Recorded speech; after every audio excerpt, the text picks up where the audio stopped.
For 40 years, my wife Martha went to the bank every single Thursday like clockwork. I never asked why because I trusted her with my life and with every dime I ever made building bridges and highways across this state. I thought she was saving for our future or maybe helping a charity. I was a fool. When she passed away last week, I found out the truth and it froze the blood in my veins. The woman I slept beside for 4 decades had a secret life recorded in a little blue notebook. And that secret was about to destroy everything I thought I knew about my family. Before I tell you what was in that book and how I made my own son wish he had never been born, please subscribe to the channel. If you have ever felt in your gut that someone close to you was lying, hit that like button. Let me know in the comments where you are watching from. My name is Thomas Bennett and I am 70 years old. I spent my life pouring concrete and welding steel.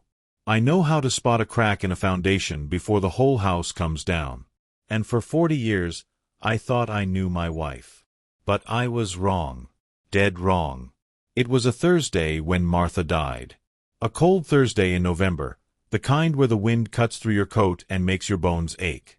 She'd gone to the bank that morning, same as she did every Thursday for as long as I could remember. I'd asked her once, maybe 20 years back, why she went so religiously. "Just handling some things, Thomas," she'd said with that soft smile of hers. "You know how I like to keep our finances organized." I'd nodded and gone back to my newspaper. Martha had always been better with money than me. I was a builder, worked with my hands, not numbers. If she wanted to go to the bank every Thursday, who was I to question it? She came home that afternoon looking more tired than usual. Her face was pale, almost gray, and there were dark circles under her eyes that I hadn't noticed that morning. "You all right, love?" I asked, setting down my coffee. "Just tired," she said, but her voice was thin, stretched like old elastic. "Think I'll lie down for a bit." She never woke up. The doctors said it was a massive heart attack. Quick, they told me. She wouldn't have suffered. They said it like that was supposed to be a comfort, like the speed of her death somehow made up for the fact that she was gone. 43 years of marriage ended in an afternoon. The funeral was small. Martha had always been a private person. Our son Jacob came, of course, along with his wife Jennifer and their 2 kids. A handful of neighbors, some old friends from church. Everyone said the same things they always say at funerals. What a wonderful woman she was, how she'd be missed, how sorry they were for my loss. Jacob hugged me tight outside the church. "I'm here for you, Dad," he said. "Whatever you need." I held on to him, grateful. At least I still had my son. The first week after Martha died passed in a blur. I couldn't sleep in our bed. It felt too big, too empty. I spent most nights in my workshop in the garage, surrounded by sawdust and half-finished projects. At least there, I could pretend I was working, that life was normal, that Martha might call me in for dinner at any moment. Jacob came by every few days. He helped me sort through some of Martha's things, though I couldn't bring myself to pack up much. Her clothes still hung in the closet. Her reading glasses sat on the nightstand. Her coffee mug, the one that said, "World's Best Wife," remained in its spot in the cabinet. "You should probably look through her paperwork," Jacob said one afternoon, about 2 weeks after the funeral. "Bank statements, bills, that kind of thing. Make sure everything's in order." "I know," I said, though the thought of diving into that mess made me feel exhausted. "I'll get to it." "Want me to help?" "I could come by this weekend." "That's all right, son. I need to do it myself." He nodded, gave me another hug, and left. I waited another week before I finally forced myself to tackle Martha's office. It was a small room off the kitchen that she'd claimed as her own years ago. Neat as a pin, everything labeled and filed. Martha had always been organized. It was one of the things I'd loved about her. While I lost tools and forgot appointments, she kept our life running smooth as clockwork.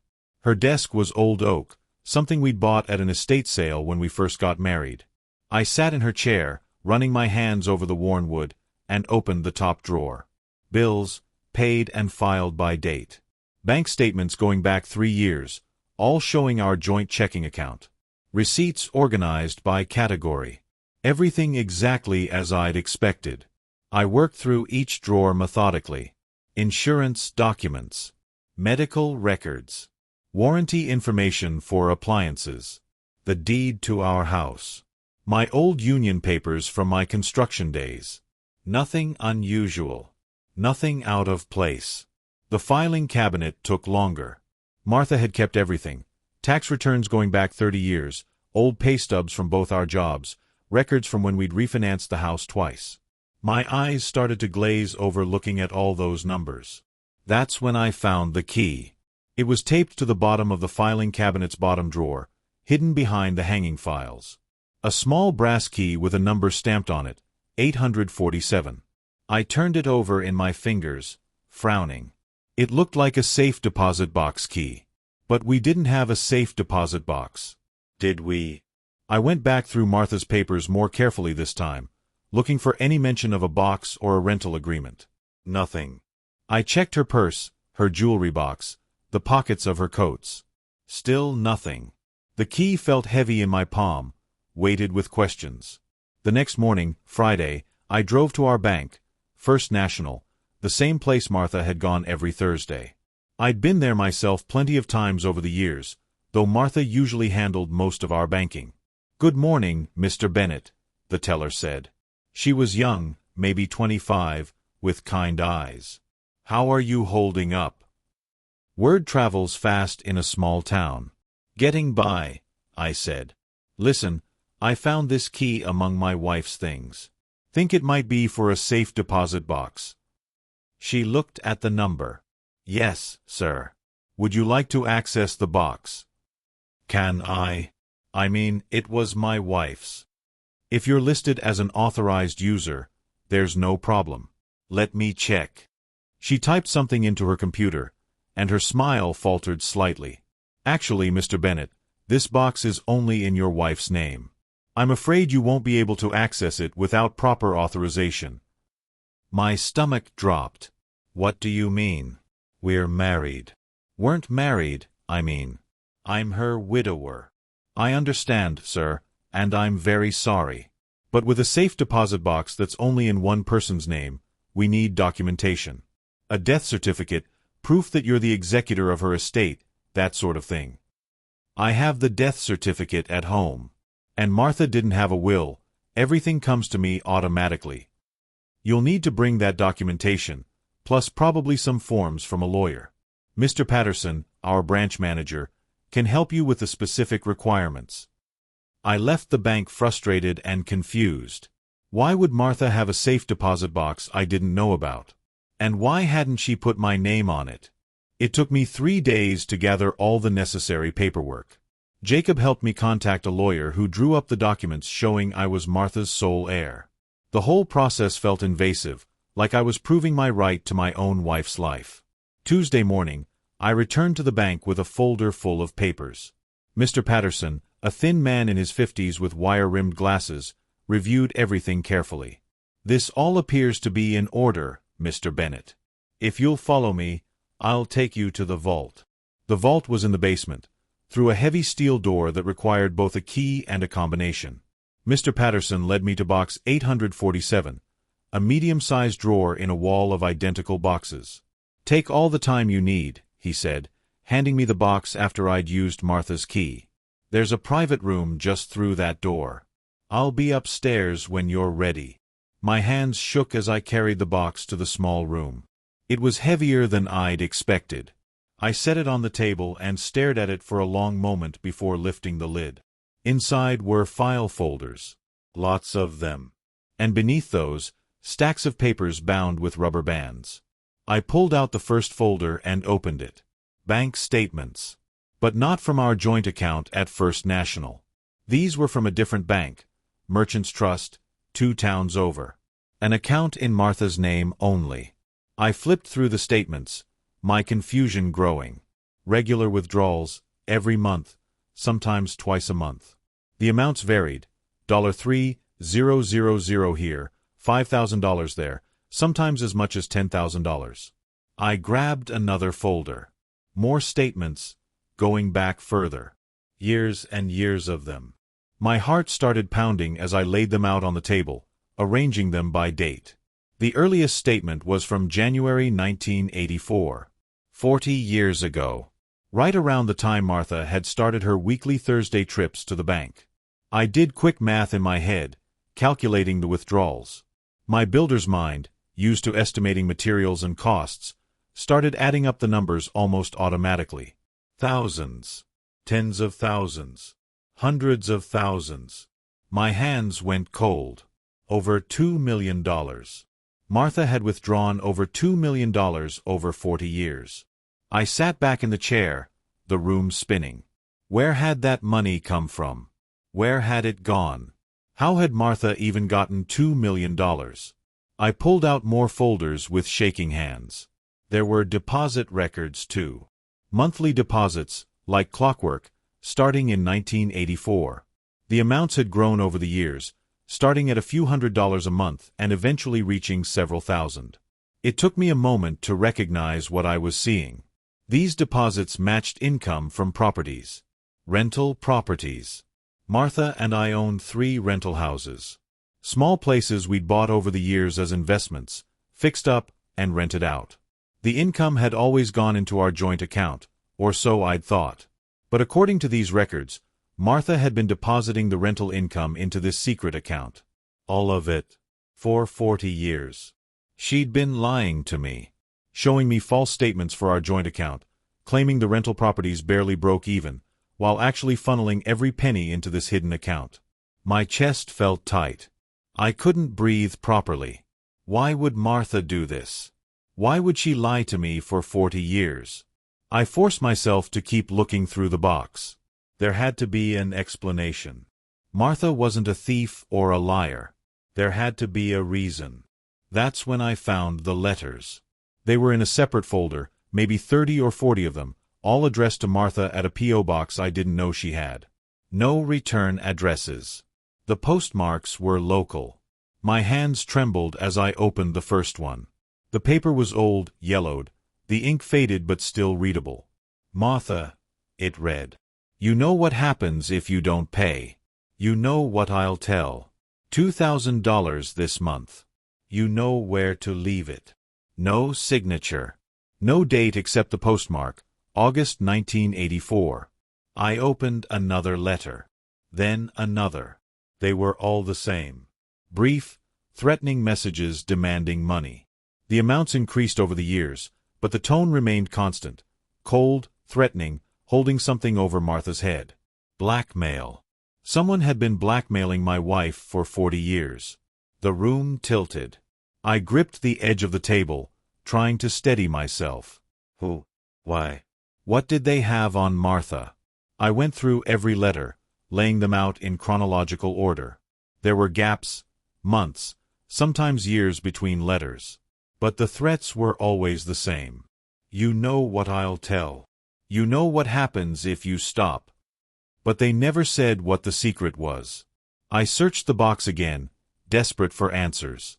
There had to be something else, some clue about what Martha had been hiding. At the very bottom, beneath all the papers, I found a small envelope. Inside was a single photograph, old and creased. It showed a construction site. Men in hard hats, lumber and equipment scattered around. I recognized the location immediately.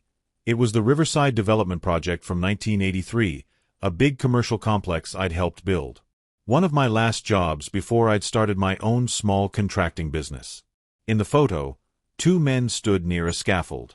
One was me, younger, thinner, my hair still dark. The other was... I squinted at the photo. The other man's face was turned away from the camera, but something about his build, his stance, was familiar. There was a date written on the back of the photo. October 15th, 1983. October 1983. 2 months before the Riverside accident. My blood went cold. I remembered that accident. Everyone in the construction community did. A scaffold had collapsed, and a young worker, just a kid, really, maybe 22 years old, had fallen 3 stories. He'd survived but was paralyzed from the waist down. There had been an investigation, lawsuits, the whole mess. But what did that have to do with Martha? She'd never worked in construction.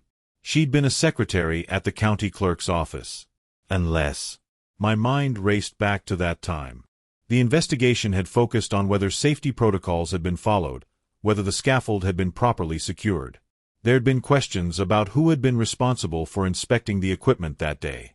I'd been one of the foremen on that project. But the investigation had cleared me. Cleared all of us. The accident had been ruled equipment failure, a defective coupling that wasn't anyone's fault. Hadn't it? I stared at the photo until my eyes burned. What was I missing?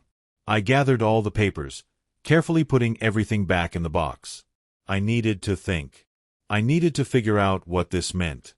Mr. Patterson looked up as I emerged from the vault, the box under my arm. "Will you be keeping the box, Mr. Bennett?" he asked. "No," I said. My voice sounded distant, not quite my own. "I'm closing it. I need to take everything home." He processed the paperwork while I stood there, numb. My whole world had just shifted, and I didn't yet understand how or why. I drove home in a daze, the box sitting on the passenger seat like an accusation. Martha. My sweet, kind Martha. Blackmailed for 40 years. Hiding millions of dollars. Lying to me every single day. But why? What had she been hiding? I carried the box inside and spread everything out on the dining room table. I needed to organize this, to make sense of it. That's what Martha would have done. The thought made my throat tight. I started with the letters, reading each one again carefully, looking for any detail I might have missed. The handwriting was neat, almost careful. The writer never made mistakes, never revealed anything personal. Professional. Cold. Then I noticed something. The postmarks were all from our town, but they came from different post offices. The sender had been careful not to establish a pattern. Smart. Cautious. This wasn't some desperate amateur. Whoever had been blackmailing Martha had been methodical, patient. They'd kept this up for 40 years without getting caught. I turned my attention to the bank statements. I mapped out every withdrawal, every payment. Most had been made in cash, but there were some checks too. I grabbed a notepad and started listing the dates of the largest payments. Patterns emerged. The payments had increased dramatically 3 times. Once in 1989, again in 1997, and finally in 2008. What had happened in those years? I tried to remember. 1989, that was when Jacob had started college. 1997, he'd gotten married. 2008, the recession, when a lot of people had financial troubles. Was this about Jacob? About our family? My hands clenched around the pen. If someone had been threatening my son, if that was why Martha had paid. But no. The blackmail had started in 1984. Jacob had been just a baby then. What could they possibly have had on him? It had to be about the construction accident. That was the only thing that made sense. The photo proved there was some connection. But I'd been cleared. The investigation had found no wrongdoing. So why would Martha have been paying to keep something quiet? Unless I hadn't been cleared. Unless someone had protected me, covered something up. The thought made me sick. Had Martha known something about that accident? Something that could have destroyed me? I spent the rest of the day poring over the documents, making notes, trying to piece together a timeline. By evening, my eyes were gritty and my back ached from hunching over the table, but I'd learned a few things. The blackmailer had always specified where Martha should leave the money, different locations each time. Drop-offs at parks, libraries, shopping centers. Always public places where the pickup wouldn't be suspicious. The last payment had been made 2 weeks before Martha died. $8,000 in cash, withdrawn from the secret account. 2 weeks. If Martha had lived, she'd have been due to pay again soon.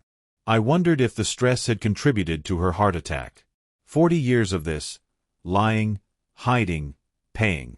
The weight of that secret must have been crushing. A knock at the door startled me. I glanced at the clock, 7:30. I quickly gathered the papers and shoved them back in the box, sliding it behind the couch. It was Jacob. "Hey, Dad," he said when I opened the door. He held a casserole dish. Jennifer made lasagna. Thought you could use a home-cooked meal. That's thoughtful. I took the dish, the warmth seeping through the oven mitts. Want to come in? Just for a minute. The kids have school tomorrow.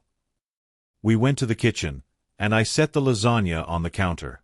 Jacob leaned against the doorframe, watching me with concern. You doing okay? You look tired. Not sleeping much, I admitted. That much was true. Yeah, that's normal. It's only been a few weeks. He paused. You been going through Mom's stuff? Something in his tone made me glance at him sharply. Some of it.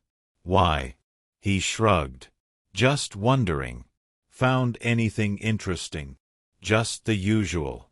Bills, papers. Your mother kept everything organized. She did. He smiled, but it didn't quite reach his eyes. Listen, Dad, if you need help with any of it, financial stuff, legal things, just let me know. I know all that paperwork can be overwhelming. I'll manage. I'm serious. Some of that stuff can be complicated. Mom handled everything for so long, I bet there's things you don't even know about. I met his gaze.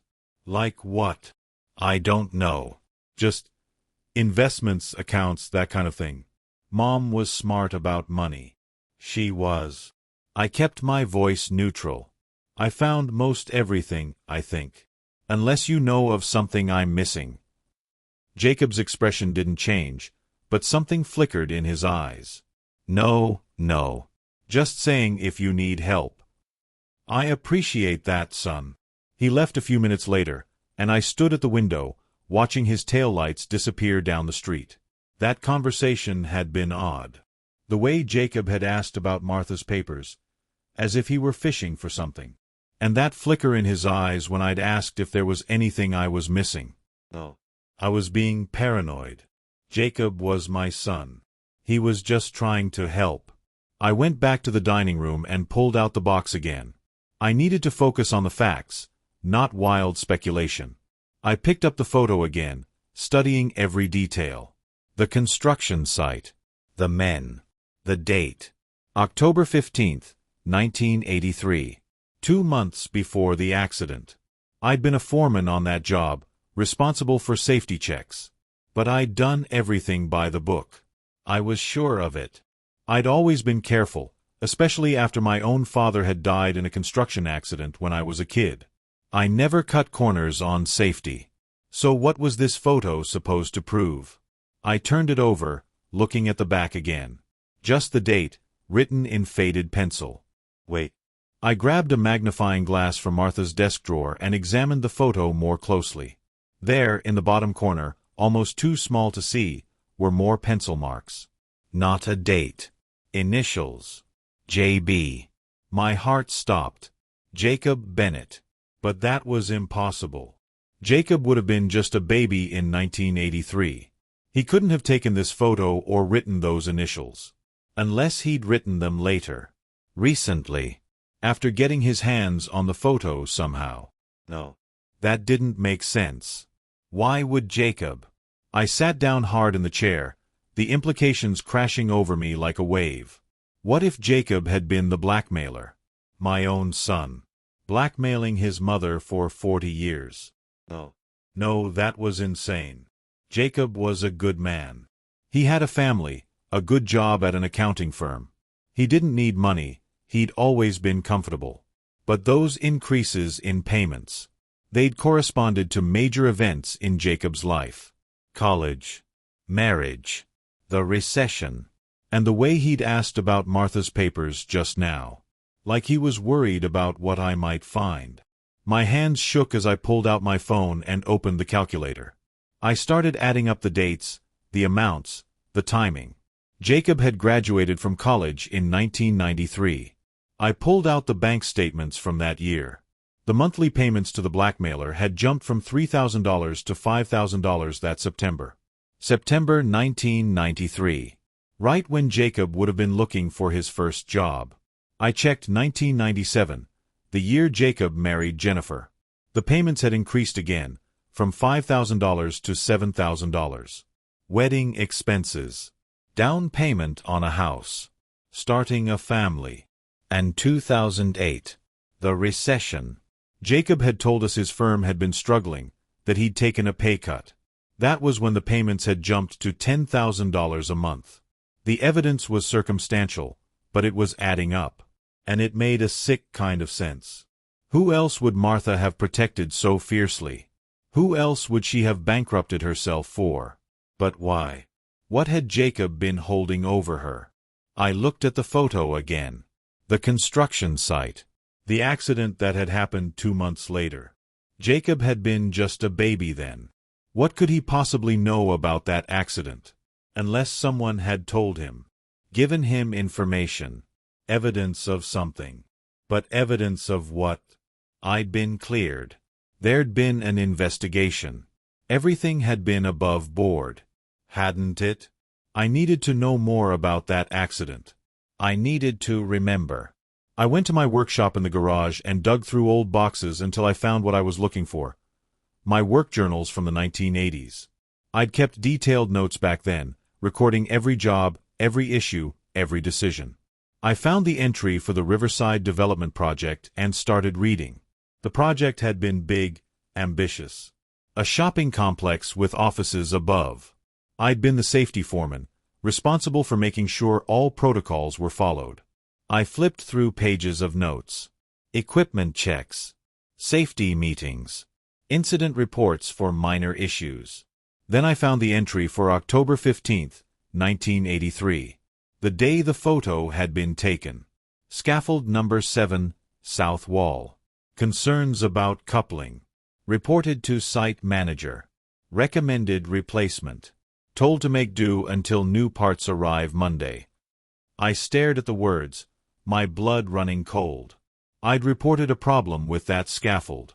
I'd recommended it be replaced. But I'd been told to wait. Scaffold number 7. That was the one that had collapsed in December. The one that had paralyzed Tommy Whitmore. I kept reading, my heart pounding. December 12, 1983. Scaffold number 7 collapsed. Tommy Whitmore injured. Investigation ongoing. Site manager asking me to clarify my reports. Seems to think I cleared the scaffold for use.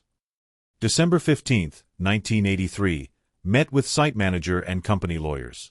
They have my October report but claim I signed off on the scaffold anyway. I don't remember signing anything. Something's not right. December 20, 1983. Investigation concluded. Equipment failure. No fault. I should feel relieved, but something's off.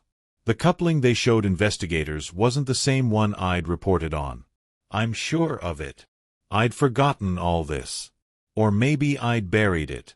The investigation had cleared me, and I'd been so grateful not to be blamed for that kid's injury that I'd let it go.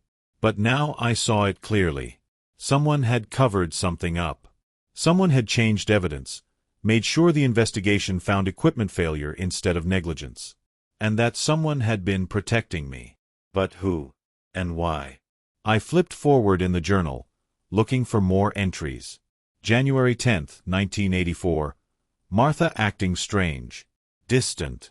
Asked her what's wrong but she won't say. Something's bothering her. January 15, 1984. Martha says everything's fine. I don't believe her, but I don't know what to do. I stopped reading. January 1984. That's when the blackmail had started, according to the bank records. Whatever had happened, it had happened right after the investigation ended. Someone had approached Martha, told her something, showed her something. Evidence that I was actually at fault for Tommy Whitmore's injury? Evidence that someone had covered it up? My stomach churned. Had I been responsible? Had I really cleared that scaffold, then forgotten about it in the aftermath? No. I remembered that day clearly now. I'd told them not to use it. I'd put it in my report. I hadn't signed off on anything. But someone had made it look like I had. And then someone had told Martha about it. Used it to blackmail her. But who? The answer came to me slowly, horribly.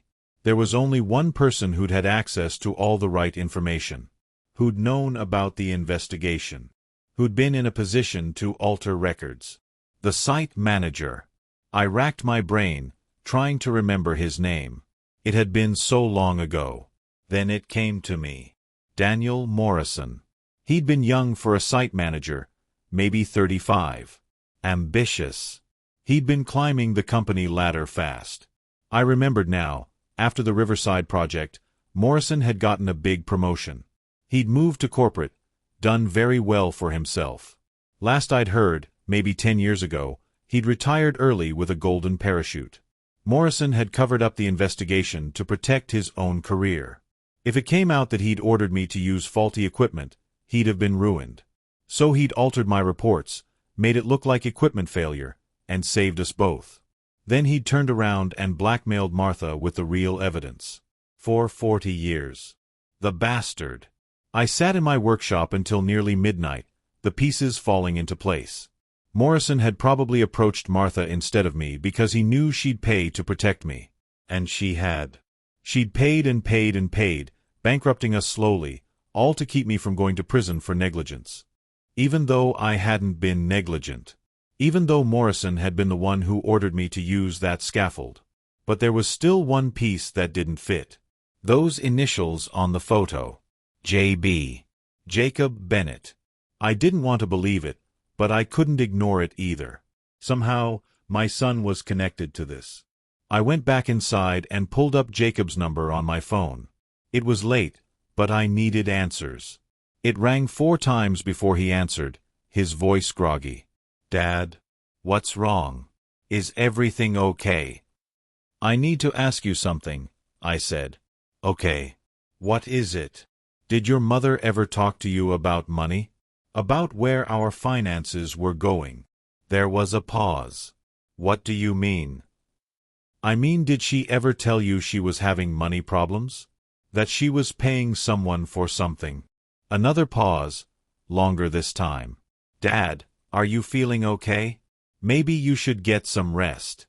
It's been a hard few weeks. Answer the question, Jacob. His voice changed, became more careful. No, Dad. Mom never said anything like that to me. Why would you ask that? I found some papers. Your mother had a secret bank account. She'd been withdrawing money for years. Silence on the other end of the line. Jacob. I don't know anything about that, Dad. Maybe she was just saving for something. A surprise for you. $2 million worth of surprise? I heard him suck in a breath. 2 million. That's crazy. Where would Mom have gotten that kind of money? The rental properties. She'd been funneling all that income into a secret account, then withdrawing it. For 40 years. There has to be an explanation. Maybe she was investing it or something. She was being blackmailed. The words hung in the air between us. Blackmailed, Jacob repeated flatly. By who? I was hoping you could tell me. Me? Why would I know? Because I found a photo in her safe deposit box. A photo from 1983, from a construction site. There are initials on the back. Your initials. That's impossible. I was a baby in 1983. I know. So either someone wrote your initials on that photo later, or you did. Dad, I don't know what you think you found, but did you know about the blackmail, Jacob? Did your mother tell you? No. I didn't know anything about any blackmail. I swear. But something in his voice was off. A tremor of, what? Fear? Guilt? When was the last time you saw your mother? I asked. At the funeral. You know that. No. I mean before she died. When was the last time you saw her alive? Another pause. I don't know. A few days before, maybe. I stopped by to drop off some papers.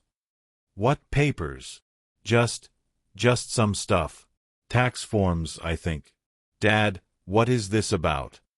Your mother died on a Thursday. She'd been to the bank that morning.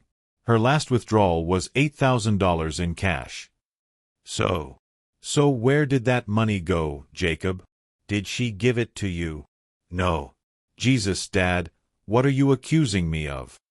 I'm not accusing you of anything. I'm trying to understand what happened to my wife. She had a heart attack. You know that. The doctors told you. After 40 years of stress, 40 years of being blackmailed, 40 years of lying to protect someone. Protect who? That's what I'm trying to figure out. I heard Jennifer's voice in the background, asking what was going on. Jacob covered the phone and said something I couldn't make out. Then he was back. Look, Dad, it's late. You're upset and not thinking clearly. Why don't we talk about this tomorrow, when you've had some rest? I'm thinking perfectly clearly. Then you should understand how crazy this sounds. Mom being blackmailed? Secret bank accounts? You're grieving. You're seeing patterns that aren't there. The bank statements are real, Jacob. The letters are real. What letters? The blackmail letters. In the safe deposit box. 40 years' worth. He was quiet for a long moment. I want to see them.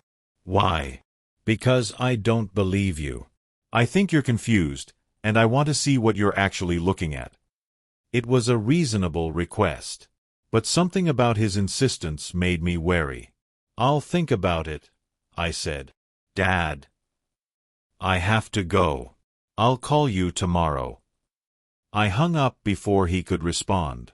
I spent a sleepless night going through everything again, making lists, drawing connections. By morning, I had a plan. First, I needed to find Daniel Morrison. If he was still alive, he had answers. Second, I needed to figure out Jacob's connection to all this. Those initials meant something. I started with Morrison. A quick internet search told me he was still alive, 78 years old, living in a retirement community about 2 hours away. There was even a phone number. I called it. A woman answered. Morrison Residence. Is Daniel Morrison available? May I ask who's calling? Thomas Bennett.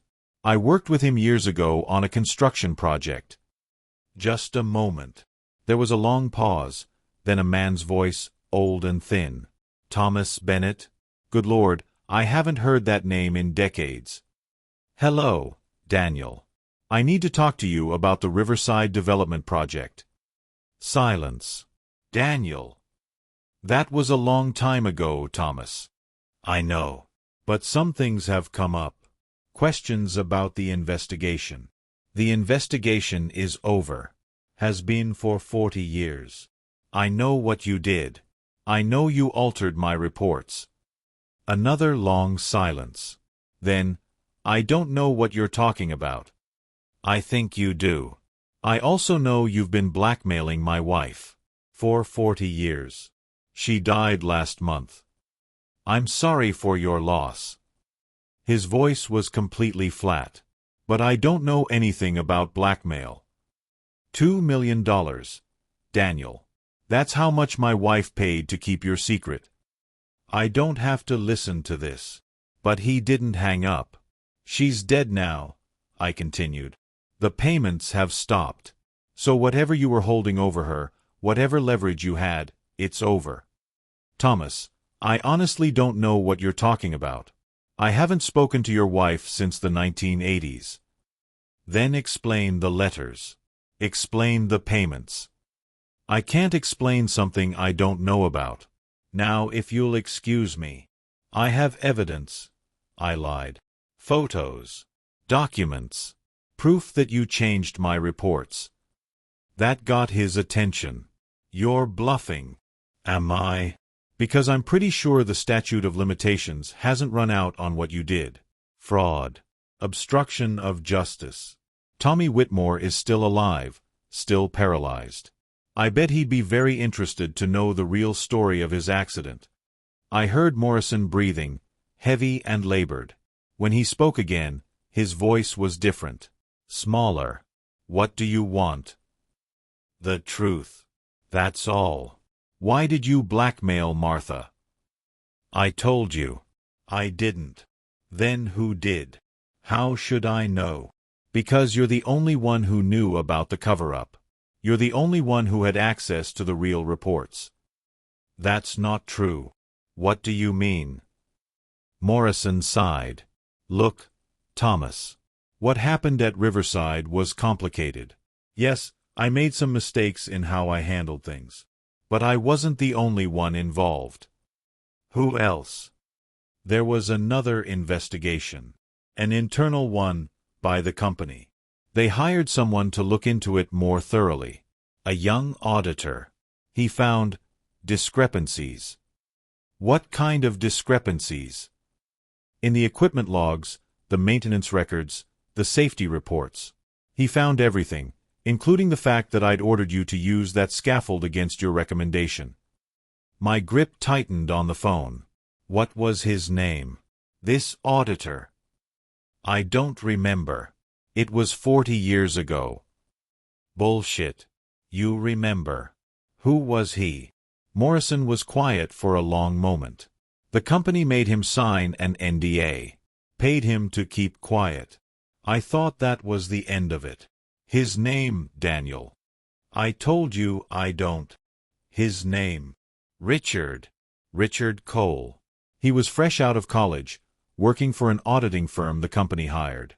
Happy now. Richard Cole. The name meant nothing to me. Where is he now? How should I know? Probably dead. Or wish he was.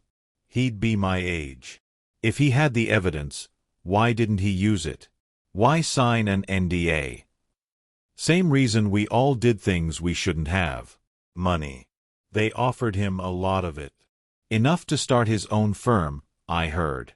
Last I knew, he'd become quite successful. And he just kept quiet. For 40 years. As far as I know. Look, Thomas, I'm sorry about your wife. I really am. But I didn't blackmail her. I swear on my life. I've been living here on my pension for the last 15 years. I don't have $2 million. I never did. Something in his voice rang true. Morrison was a lot of things, but right now he sounded genuinely confused and scared. If you didn't blackmail her, I said slowly, then who did? Maybe this Cole character. Or maybe someone else entirely. But it wasn't me.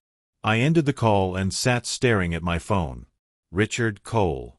Another name to track down. But first, I needed to understand why Jacob's initials were on that photo. I drove to Jacob's house. It was just after 9 in the morning, and his car was still in the driveway. He worked from home most days. Jennifer answered the door, looking surprised. Thomas. We weren't expecting you. Is Jacob home? Yes, but he's in a meeting.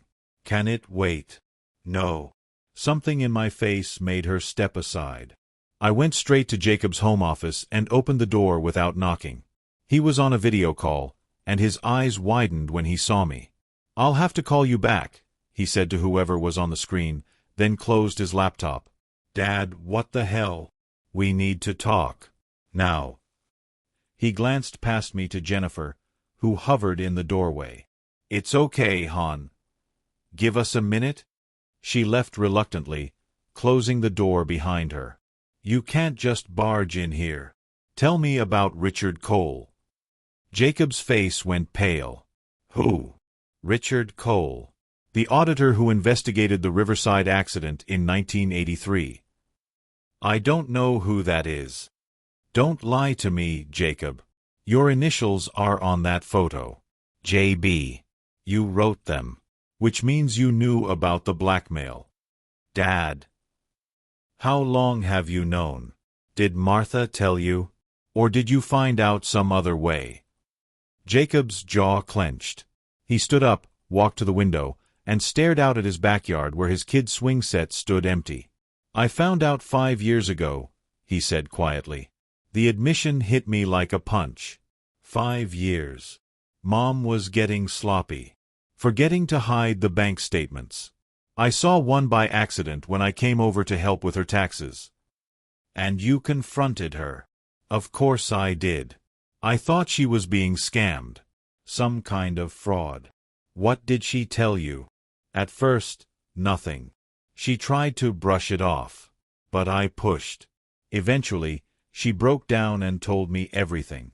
Everything. About the accident. About the blackmail. About how she'd been paying to protect you all these years. I sank into the chair across from his desk. Why didn't you tell me? Because she begged me not to. She said it would destroy you to know what she'd sacrificed. She said she'd been carrying this for so long, she could carry it a little longer. A little longer? Jacob, she paid $2 million. I know. Don't you think I tried to stop her?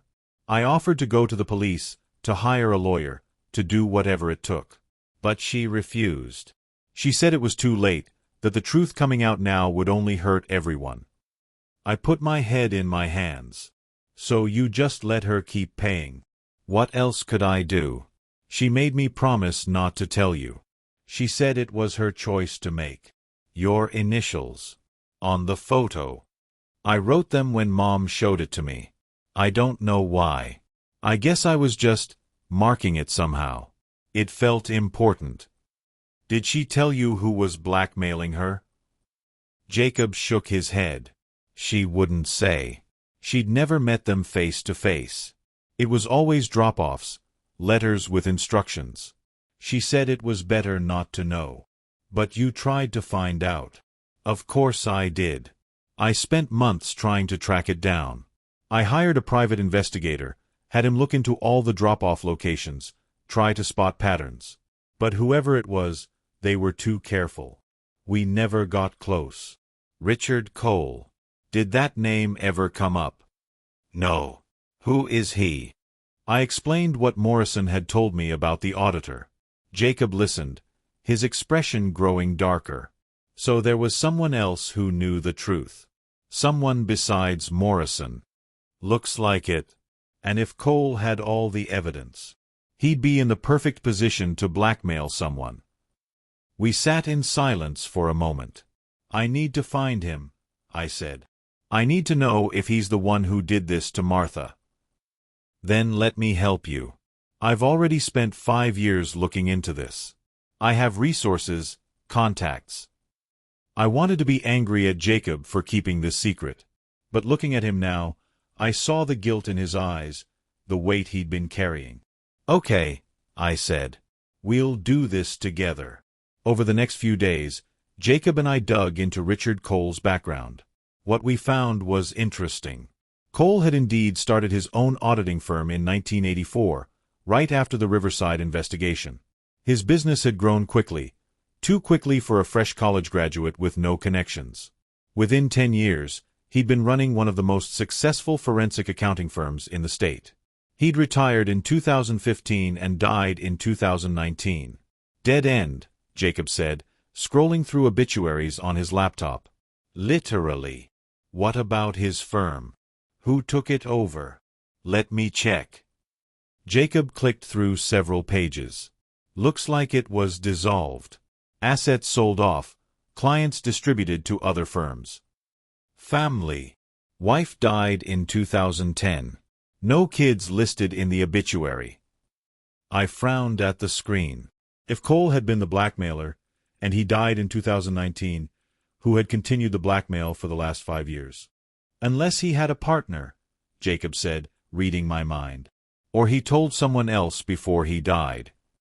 We need to find out more about Cole's personal life. Who he was close to. Who might have known about the blackmail. Jacob's private investigator turned out to be a woman named Sarah Chen, sharp-eyed and efficient. Within 2 days, she'd compiled a comprehensive report on Richard Cole's life. He wasn't a nice man, Sarah said, meeting us at a coffee shop downtown. She slid a folder across the table. Made a lot of enemies. Several complaints filed against him over the years for aggressive tactics.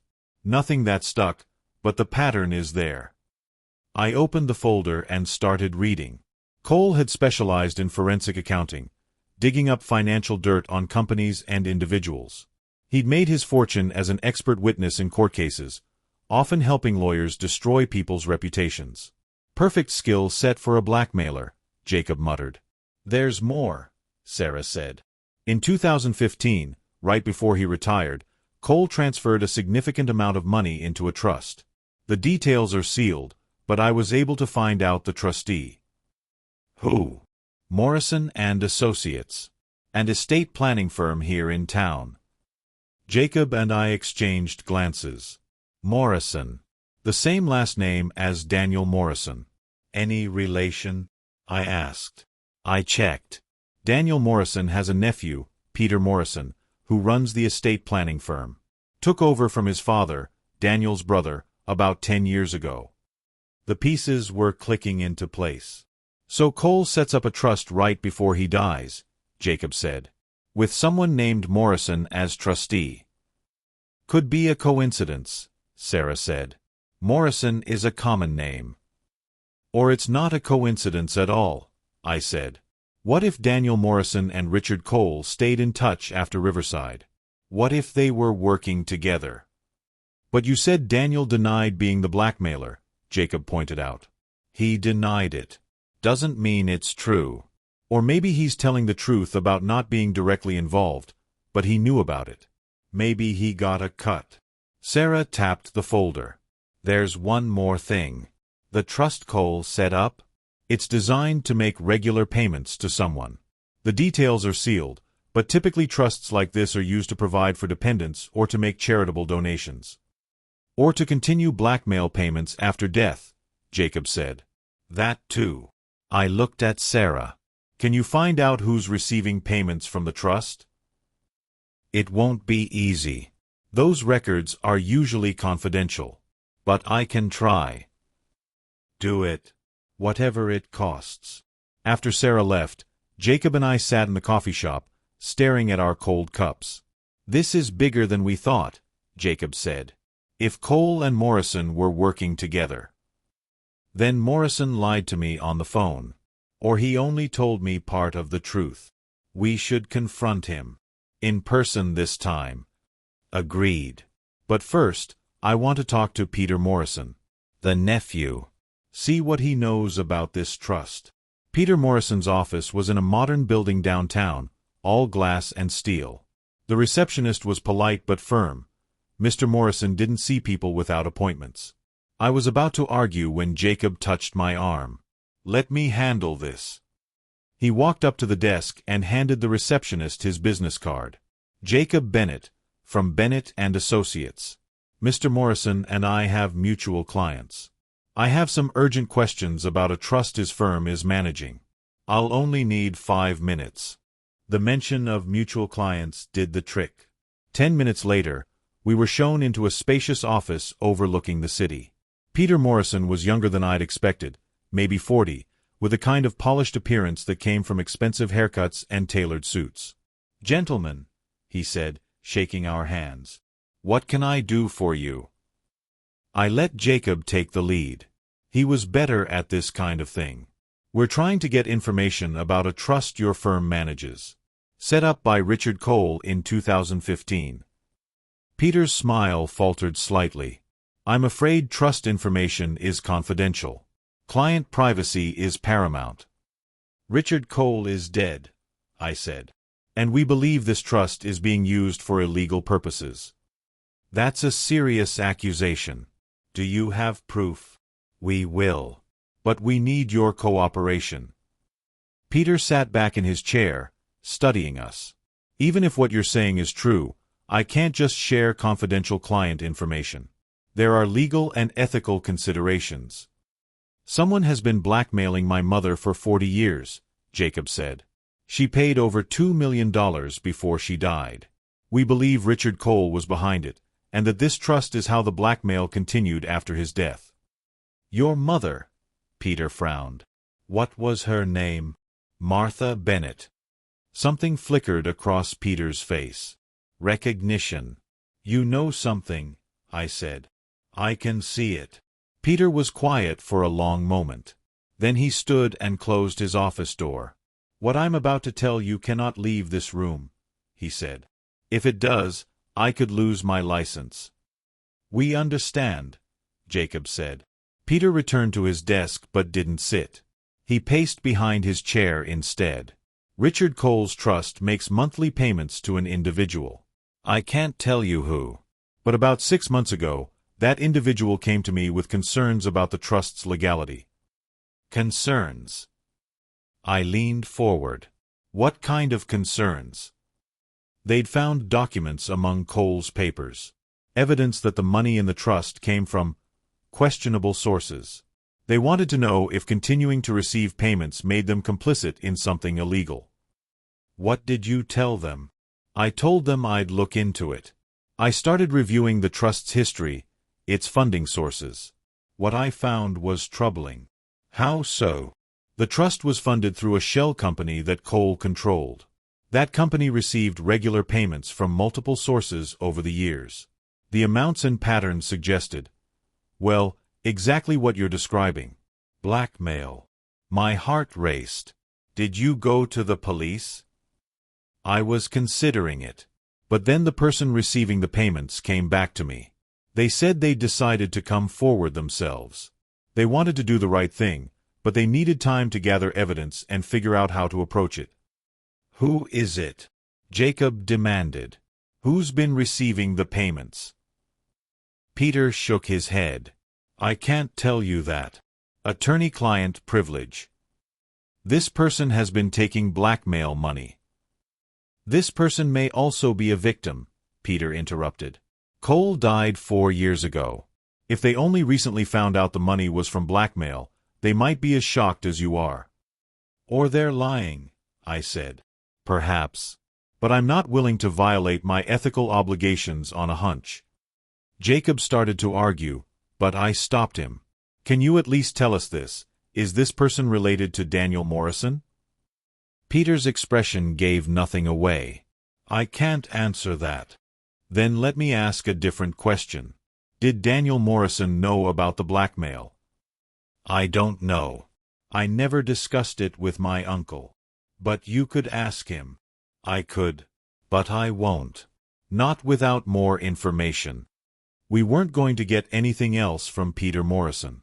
As we left his office, I felt frustrated but also hopeful. We were getting closer. "The person receiving the payments," Jacob said as we walked to the car.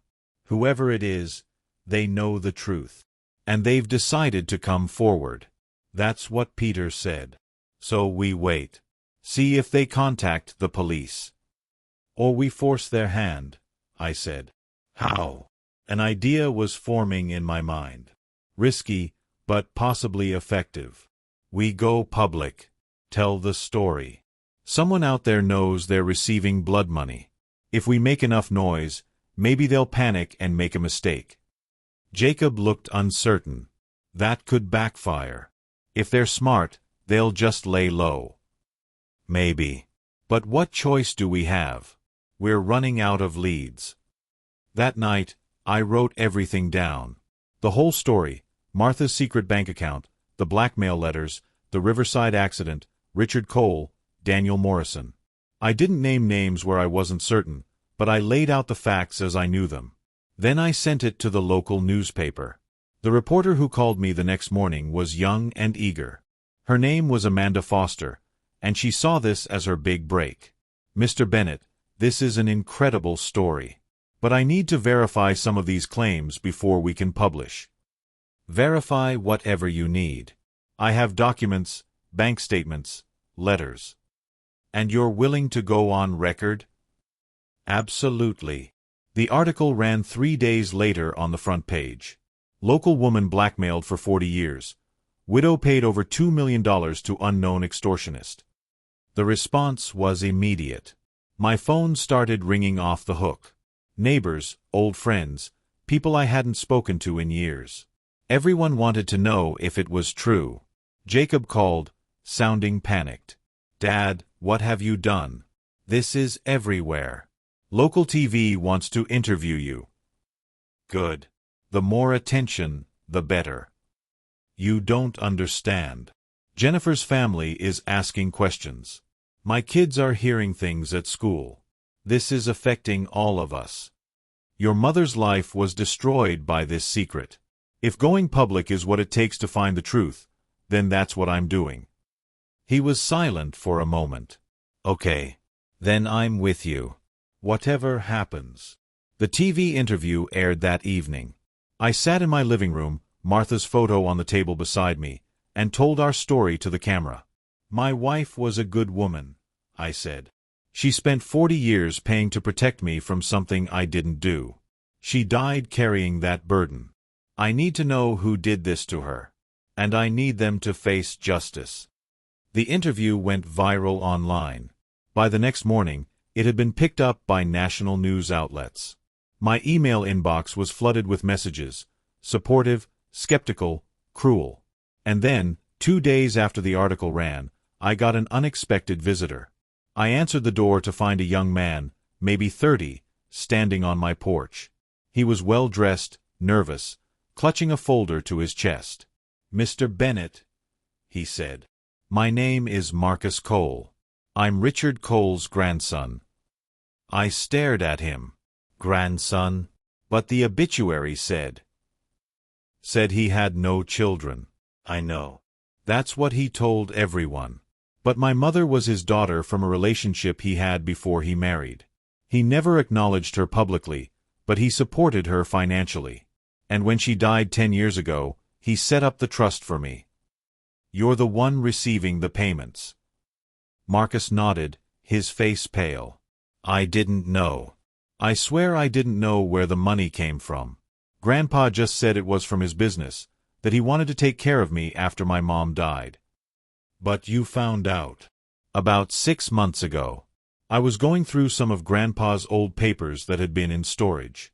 I found files, letters, records of payments." He swallowed hard. "I found everything about your wife. And you did nothing?" "I didn't know what to do.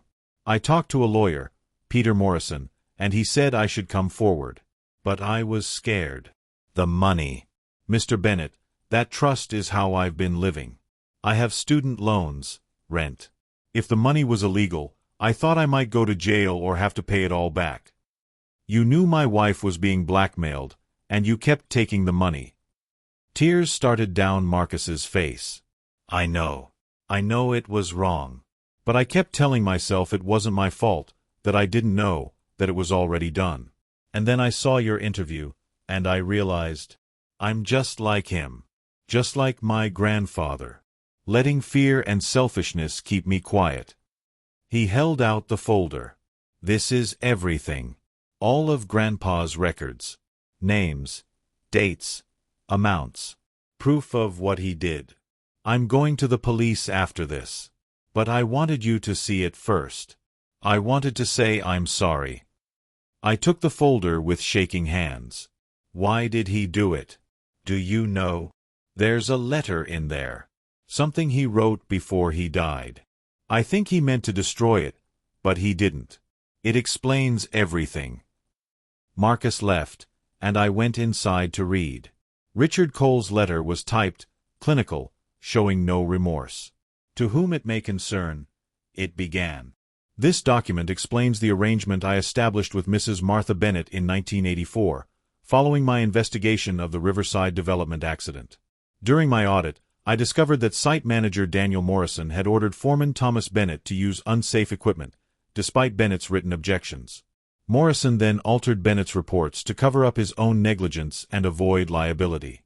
I initially intended to report these findings to authorities. However, upon further consideration, I realized the information had more value if kept private.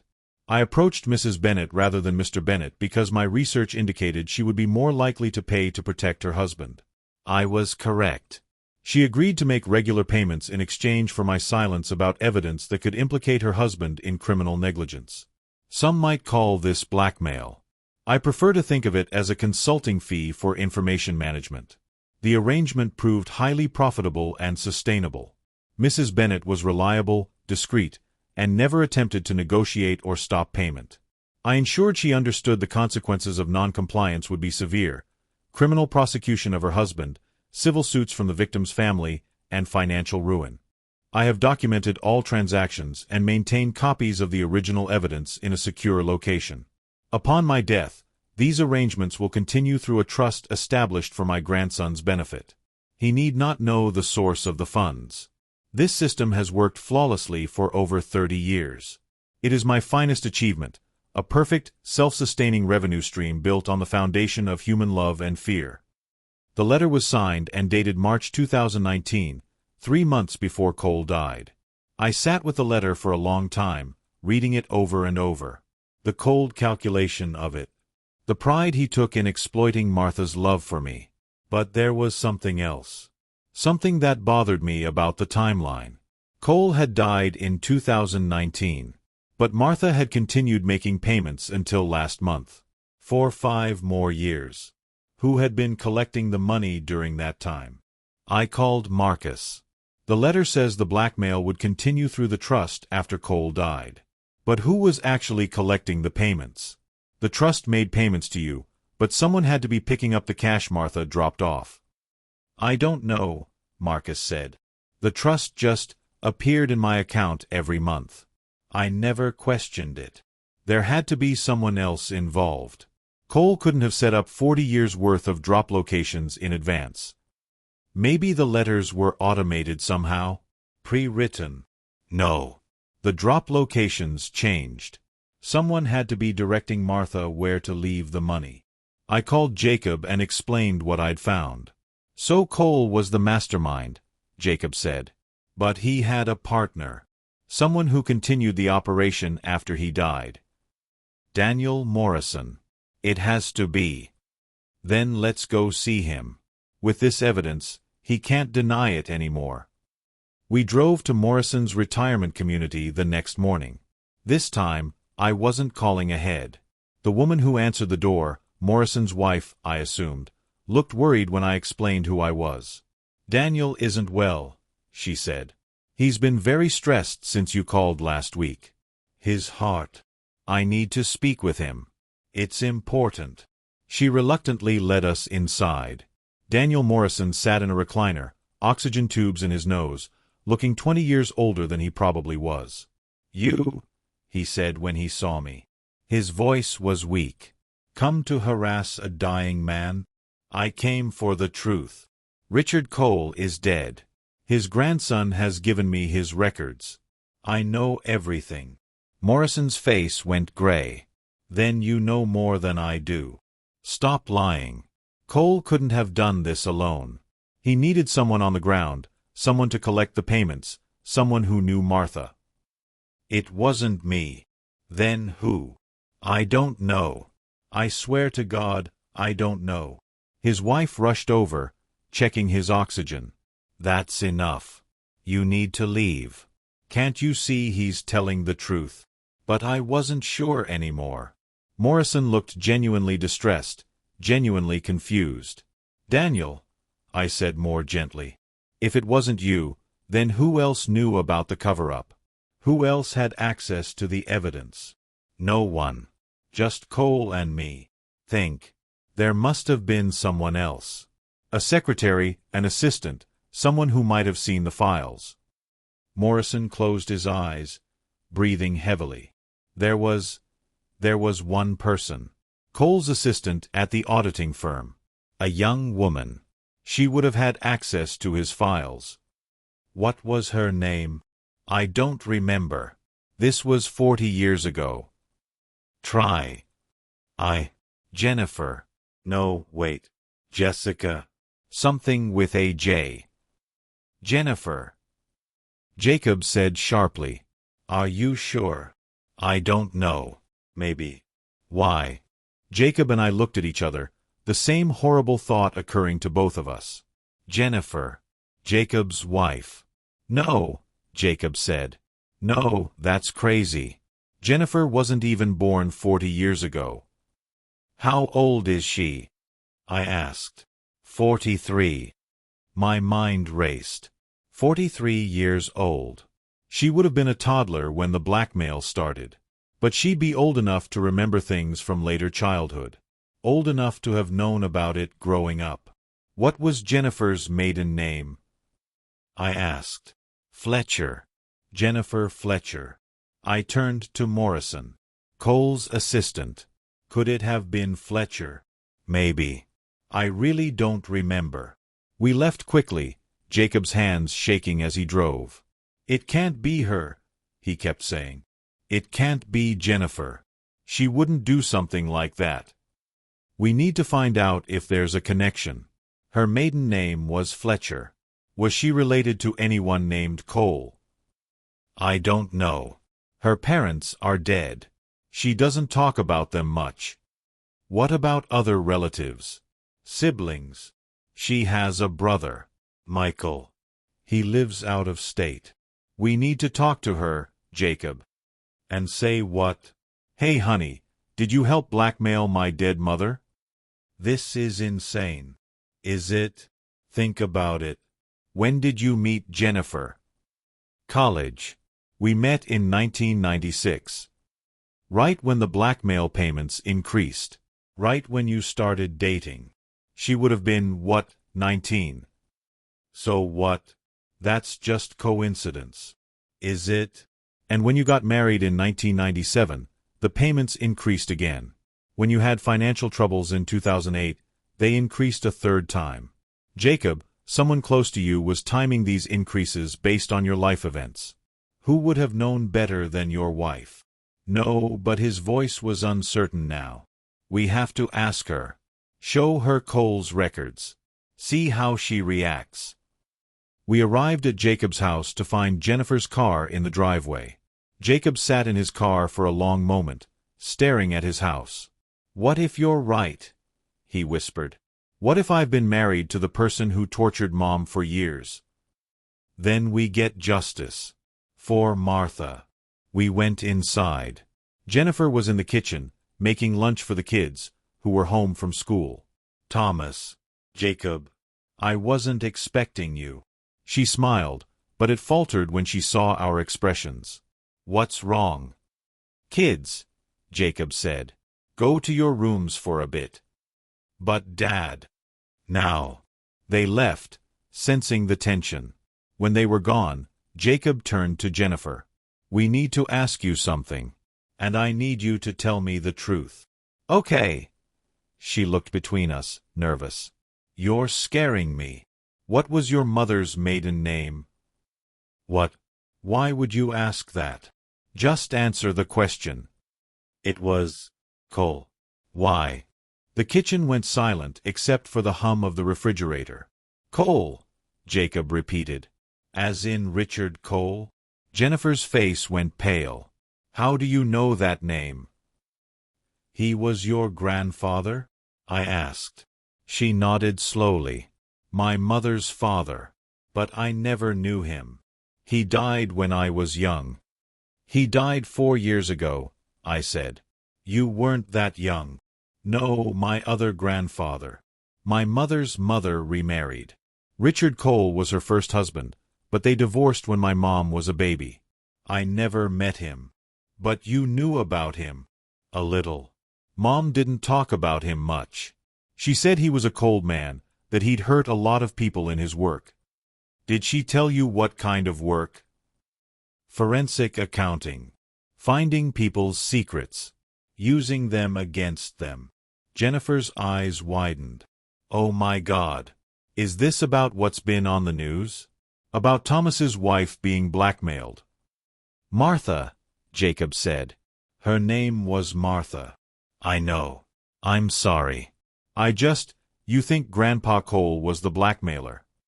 We know he was, I said. He kept detailed records.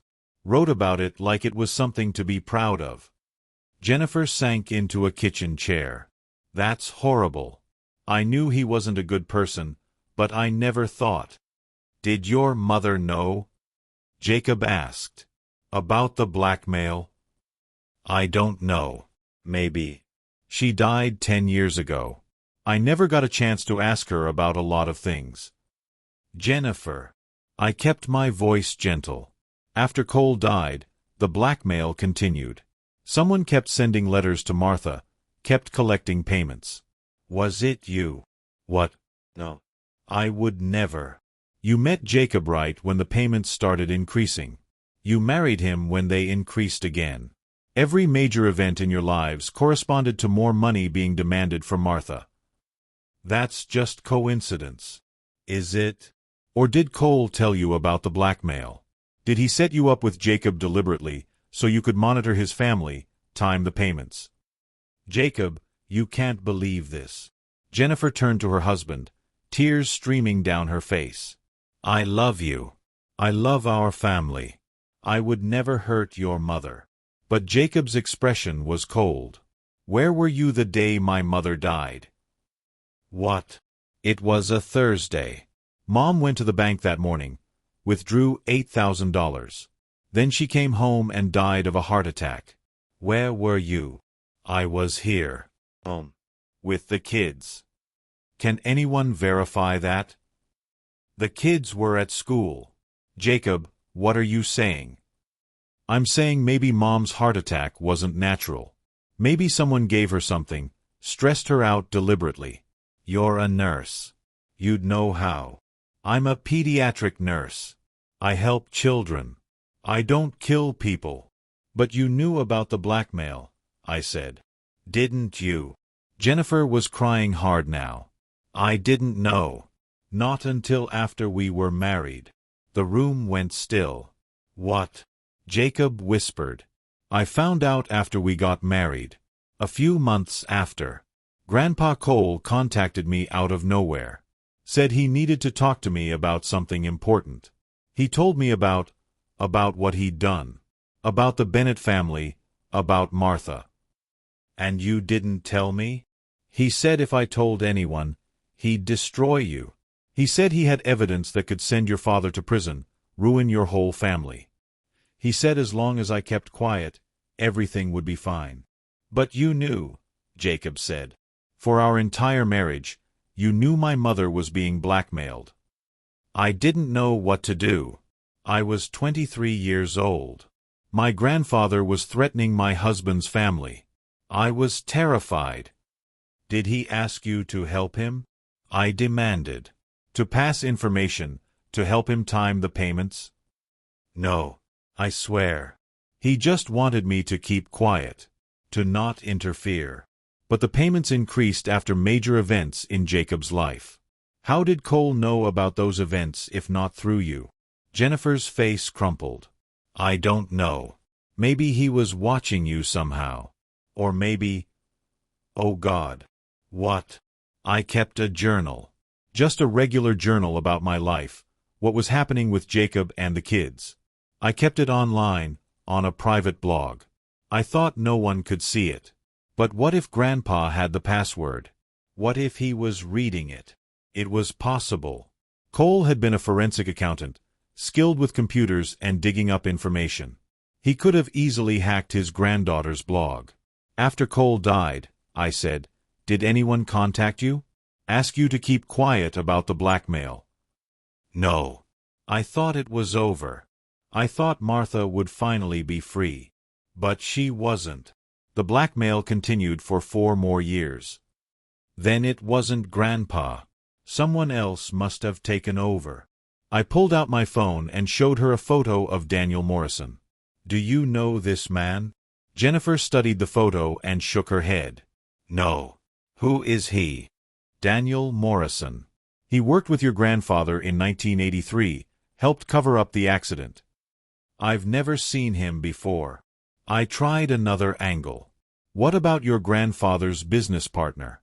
Did he have anyone close to him, someone who might have had access to his files? He ran his firm alone for years. But before he retired, he did bring on a partner. Someone to take over the client list. Who? I don't remember his name. But I met him once, at a family dinner. He was young, maybe 40, ambitious. Grandpa said he reminded him of himself when he was younger. Jacob and I exchanged glances. This could be the missing piece. We need a name, Jacob said.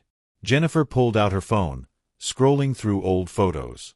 I think I took a picture at that dinner. Let me check. She found it, a photo from 2014, 5 years before Cole died. A family gathering, Cole at the head of the table with a younger man beside him. "That's him," Jennifer said. "I'm sorry, I really don't remember his name. But I recognized him. It was Peter Morrison, Daniel Morrison's nephew, the estate planning attorney." "That lying son of a bitch," I breathed. The pieces finally fell into place. Peter Morrison wasn't just managing Cole's trust. He'd been Cole's partner. He'd taken over the blackmail operation after Cole died, continuing to collect payments from Martha while funneling money to Marcus Cole through the trust. And when Martha died, he'd thought it was over. But then I'd started digging, and now he was vulnerable. "We need to go to the police," Jacob said. "With everything we have, Cole's letter, the trust records, this photo. It's enough to prove what Peter Morrison has been doing." "Not yet," I said. "We confront him first. Get a confession." "Dad, that's dangerous. If he's desperate." "He's already desperate. That's why he lied to us. He knows we're closing in." Jacob frowned. "Then we record him. Get him to admit it on tape. Then we go to the police with everything." I nodded. That made sense. Jennifer stood up, her face determined despite the tears. "I'm coming with you." "Jennifer," Jacob started. "No. My grandfather did this. I stayed quiet when I should have spoken up. I need to make this right. For Martha." Jacob looked at his wife for a long moment, then pulled her into his arms. "Okay. We do this together." We spent the rest of the afternoon planning. Jacob set up a recording app on his phone. We rehearsed what we'd say, how we'd push Peter Morrison to confess. The next morning, we showed up at Peter Morrison's office without an appointment. The receptionist tried to stop us, but Jacob pushed past her. "We need to see Mr. Morrison. Now." "Sir, you can't just. It's about Richard Cole's trust. And blackmail. I think he'll want to see us." The receptionist paled and picked up her phone. A minute later, Peter Morrison emerged from his office, his face tight with anger. "What is the meaning of this?" "We need to talk," I said. "In private." He looked at the three of us, then at his receptionist who was watching with wide eyes. "Fine. Come in." We filed into his office. Peter closed the door and faced us, arms crossed. "This is highly inappropriate. You can't just barge into my office." "We know," Jacob said. "We know you were Richard Cole's partner. We know you took over the blackmail after he died. We know everything." Peter's expression didn't change. "I have no idea what you're talking about." "We have proof," I said. "Photos of you with Cole. Records showing you were his business partner. Marcus Cole's testimony about the trust." "So what?" "I was his attorney. I helped him set up a trust for his grandson. There's nothing illegal about that. Except the trust was funded with blackmail money." "You can't prove that." "We have Cole's letter," Jennifer said, "where he explains everything. How he blackmailed Martha Bennett. How he set up the trust to continue after his death." Peter's jaw clenched. "If you have evidence of wrongdoing, take it to the police. Don't come here making wild accusations." "We wanted to give you a chance to explain," Jacob said. "Maybe you didn't know the money was from blackmail. Maybe you thought it was legitimate." "I did think it was legitimate. When I agreed to manage the trust, Cole told me the funds came from consulting fees." "But you found out the truth," I said. "Didn't you? At some point, you realized what Cole had been doing." Peter walked to his window, staring out at the city. When he spoke, his voice was quieter. "I found out about 6 months after Cole died. I was going through his files to settle his estate, and I found documentation. Letters. Records of payments from someone named Martha Bennett." "And you decided to continue the blackmail," Jacob said. "No. I considered going to the authorities. But then I thought about Marcus, Cole's grandson. He was depending on that trust. If the money was confiscated, If it turned out to be proceeds of a crime, Marcus would lose everything. So you kept quiet, Jennifer said. To protect Marcus. To protect an innocent person, yes. Marcus didn't know anything about the blackmail. He still doesn't, at least he didn't until you all started making noise.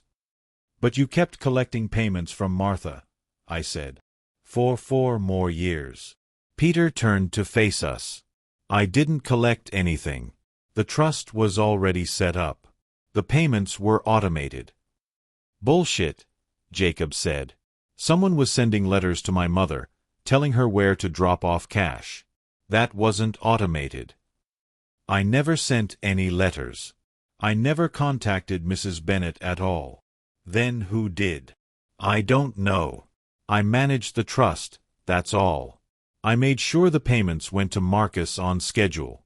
If someone was still blackmailing your mother, it wasn't me.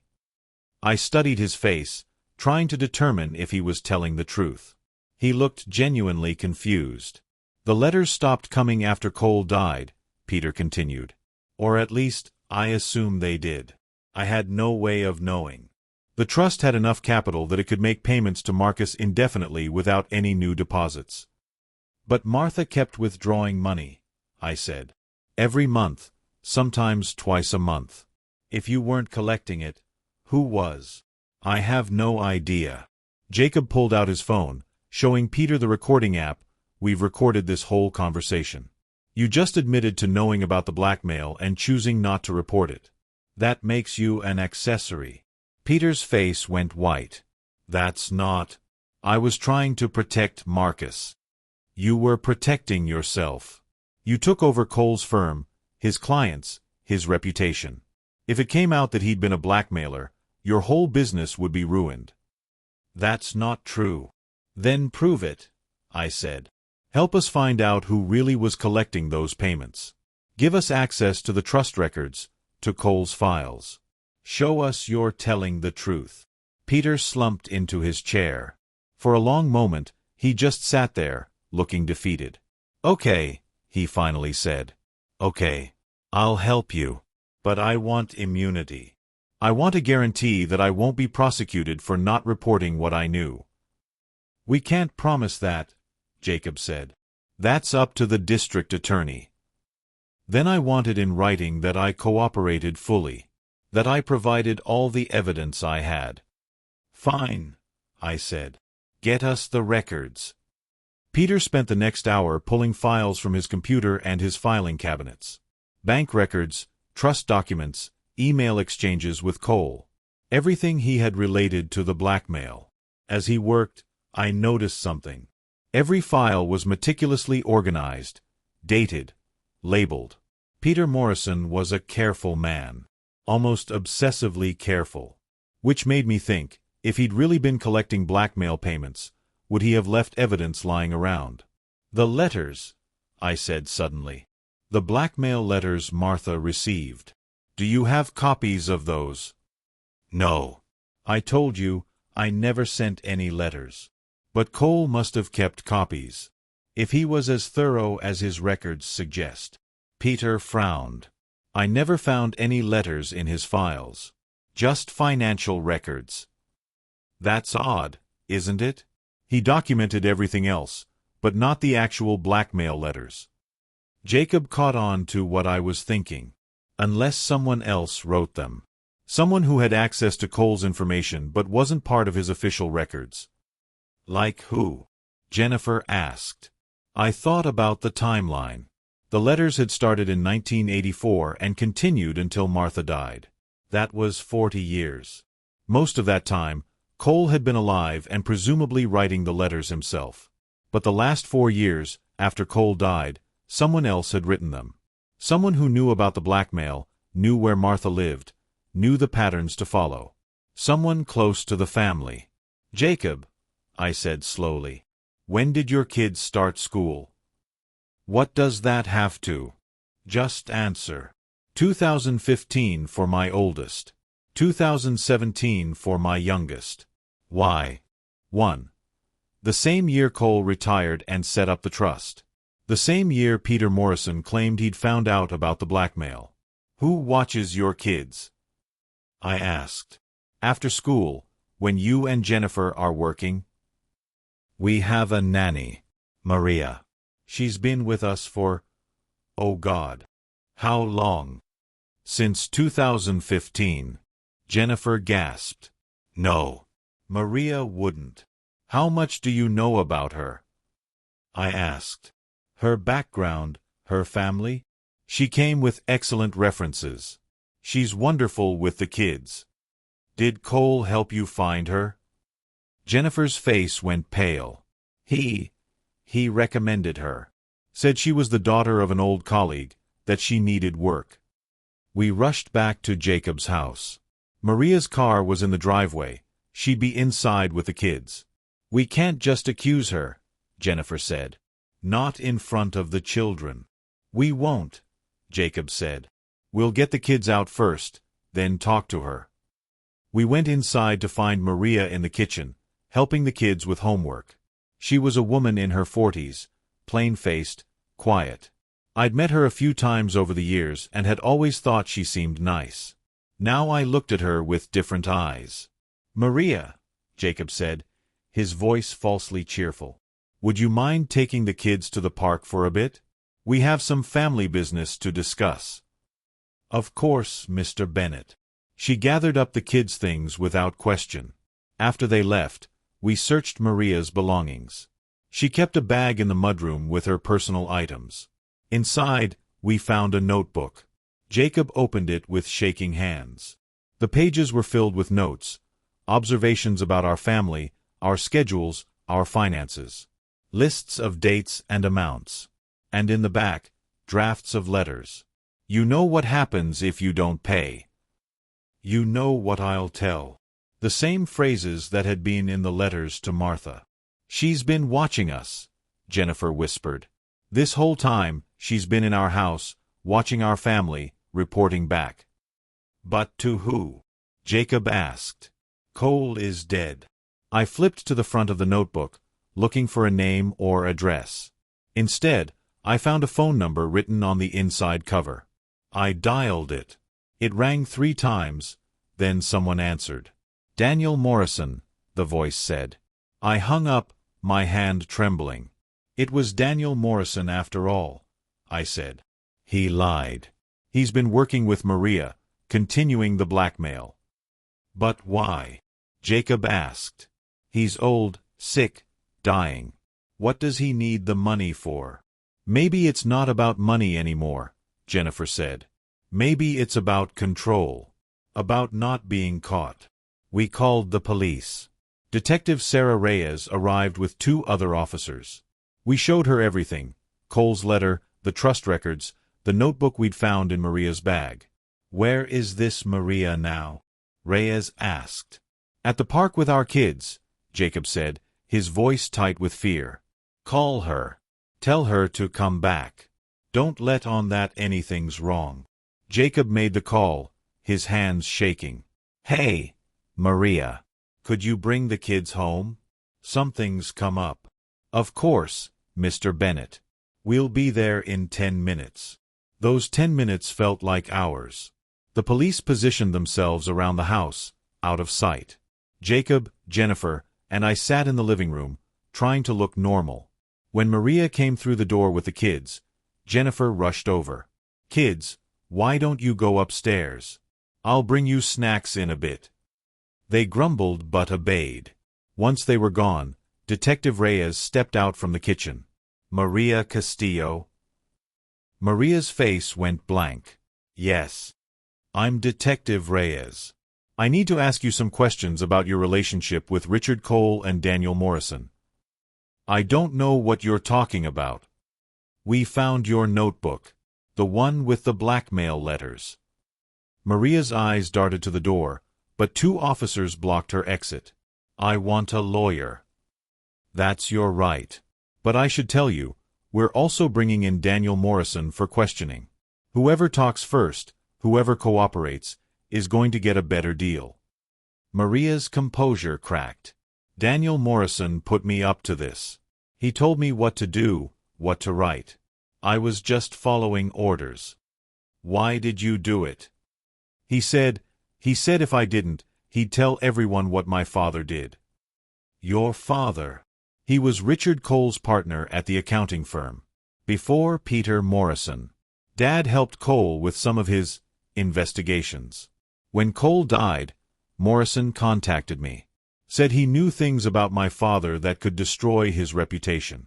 Dad just died last year. I couldn't let his memory be tarnished. So Daniel Morrison had been blackmailing Maria, who had been blackmailing Martha, who had been blackmailed by Cole. Layers upon layers of coercion and fear. Did you know Martha Bennett died? Reyes asked. Yes. I saw it on the news. But Morrison told me to keep quiet. He said if the truth came out, we'd both go to prison. And you believed him?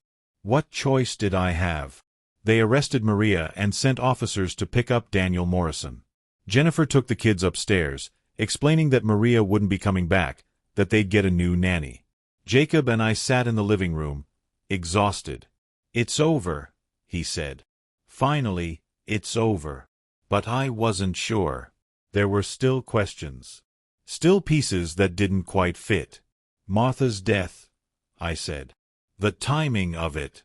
She went to the bank, withdrew money, came home, and died that same day. The doctor said it was a heart attack. I know. But what if it wasn't natural? What if someone gave her something, did something to trigger it? You think Maria? Maria was in our house regularly. She had access to Martha when she came to visit. And she's the one who benefits most from Martha dying. No more payments to collect, no more risk of getting caught. Jacob pulled out his phone. I'll call Detective Reyes. Ask her to look into it. The investigation into Martha's death took 3 weeks. They exhumed her body, did a full toxicology screen, examined every detail of that last day. The results came back inconclusive. There was no evidence of poisoning or foul play. The medical examiner stood by the original finding: heart attack brought on by stress and undiagnosed heart disease. Sometimes, Detective Reyes told me, people just die. No conspiracy, no murder. Just bad luck and bad timing. I wanted to believe there was more to it. I wanted someone to blame for Martha's death besides the 40 years of stress and lies. But sometimes the truth is simpler and sadder than we want it to be. Daniel Morrison died 3 months later, before his trial could begin. His lawyers claimed his heart couldn't take the stress of the prosecution. Maria Castillo pleaded guilty to extortion and conspiracy. She was sentenced to 5 years in prison. Peter Morrison was charged with being an accessory after the fact and failing to report a crime. He lost his law license and served 18 months in a minimum security facility. Marcus Cole returned every penny of the trust money, over $800,000. He'd saved most of it, living modestly despite the regular payments. I never felt right about it, he told me, even before I knew where it came from. The money went into a fund for Tommy Whitmore, the young man who'd been paralyzed in the Riverside accident. After 40 years, he finally got some compensation for what he'd suffered. Jacob and Jennifer's marriage survived, though it took months of counseling. The kids adjusted with the resilience of youth, though they still ask about Maria sometimes. As for me, I moved out of the house I'd shared with Martha. Too many ghosts, too many memories colored by the knowledge of what she'd endured there. I bought a small condo downtown and filled it with photos of Martha from before 1984. Before the blackmail. Before the lies. I wanted to remember her as she'd been when we were young and happy and everything seemed possible. On Thursdays, I sometimes drive to the bank. Not the one where Martha made her payments, that would be too painful. But to a different branch, where I've opened a new account in both our names. Martha and Thomas Bennett, together again, at least on paper. I deposit money there. Not much, just a little each week from my pension. I'm saving for a memorial. Something to honor Martha properly, to tell the truth about what she sacrificed for our family. The inscription will read, Martha Bennett, 1945 to 2024. She carried burdens no one should carry, loved deeper than anyone knew, and protected those she loved at any cost. May she finally rest in peace. Some people have told me I'm too forgiving. That Martha should have told me the truth, that we could have faced the blackmail together, that her lies hurt me as much as the blackmailers did. Maybe they're right. Maybe in a perfect world, Martha would have trusted me enough to share the burden. But we don't live in a perfect world. We live in a world where love makes us vulnerable, where fear makes us irrational, where the choices we make to protect others sometimes destroy us. Martha made her choices. She lived with them for 40 years. She died carrying them. The least I can do is honor her memory and make sure her sacrifice wasn't meaningless. 6 months after Martha's death, I received a letter in the mail. It was from Tommy Whitmore, the man who'd been paralyzed in the Riverside accident. Dear Mr. Bennett, it read, I wanted to thank you for bringing the truth to light about what happened at Riverside in 1983. For 40 years, I believed my accident was just bad luck, faulty equipment, no one's fault. Learning that there was negligence, that it could have been prevented, it's been hard. But it's also been freeing. Now I know. Now I understand. I also wanted to tell you about your wife. In 1985, a year after my accident, someone started sending me money. Anonymous cashier's checks, always with a note that said, for the life that was taken from you. It wasn't much at first, a few $100s a month. But over the years, it increased. By the time it stopped last year, I was receiving $2,000 a month. It helped. It really did. Medical bills, equipment, therapy. None of that is cheap when you're paralyzed. That anonymous money made my life bearable. I think it was your wife. The timing matches what you've told the press about her withdrawals.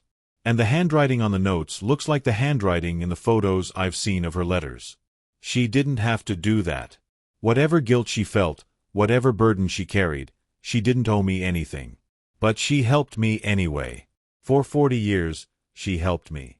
I wanted you to know that. I wanted you to know that some of the money she withdrew, some of those secret payments, they weren't just blackmail. They were kindness. They were compassion. They were a good woman trying to make right what others had made wrong. Your wife was a hero, Mr. Bennett. I'm sorry you didn't know it while she was alive. But I hope you know it now.